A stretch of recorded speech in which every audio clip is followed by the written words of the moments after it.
এখনো জাতিসংঘের সদস্য রাষ্ট্রের আনুষ্ঠানিক স্বীকৃতি পায়নি ফিলিস্তিন। বারবার তাদের পথে বাধা হয়ে দাঁড়িয়েছে ইসরায়েলের ঘনিষ্ঠ মিত্র যুক্তরাষ্ট্র।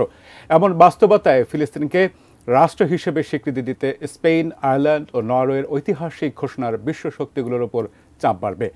আরও জানাচ্ছেন শাওন মাহফুজ।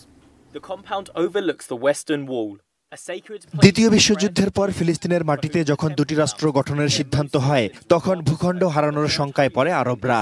ইহুদিদের সঙ্গে কয়েক দফায় বাধে রক্তাক্ত সংঘর্ষ। দুই জাতির ক্ষোভের আগুন আজও জ্বলছে। জাতিসংঘের ওই সিদ্ধান্তের পর পেরিয়ে গেছে ৭৬ বছর। সংস্থাটির ১৯৩টি সদস্য দেশের মধ্যে ১৪০টি দেশ ফিলিস্তিনকে রাষ্ট্র হিসেবে স্বীকৃতি দিয়েছে, কিন্তু এখনও জাতিসংঘের সদস্য রাষ্ট্রের আনুষ্ঠানিক স্বীকৃতি পায়নি ফিলিস্তিন।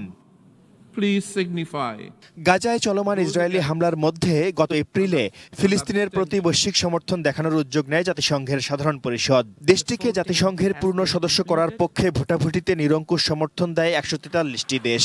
সুপারিশ পাঠানো হয় নিরাপত্তা পরিষদে, কিন্তু যুক্তরাষ্ট্রের নগ্ন হস্তক্ষেপে সেই সুপারিশ ঝুলে আছে। এরপর একই মাসে ফিলিস্তিনকে পূর্ণ সদস্যের মর্যাদা দেওয়ার বিষয়ে ভোটাভুটি হয় নিরাপত্তা পরিষদে, কিন্তু ভেটো দিয়ে তার নির্লজ্জভাবে আটকে দেয় যুক্তরাষ্ট্র। We believe this approach can tangibly advance Palestinian goals in a meaningful and enduring way. যুক্তরাষ্ট্র, জার্মানি, যুক্তরাজ্য, ফ্রান্স, জাপান এবং কানাডা ফিলিস্তিনকে রাষ্ট্র হিসেবে স্বীকৃতি না দিলেও দ্বিরাষ্ট্রভিত্তিক সমাধানের পক্ষে তারা। তবে দেশগুলোর এমন দ্বিমুখী অবস্থানকে তাদের ভণ্ডামি বলে মনে করা হয়।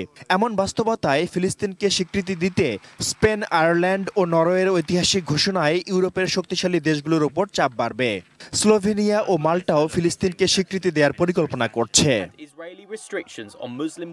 Shaon Mahfuz, desk report, ATN news.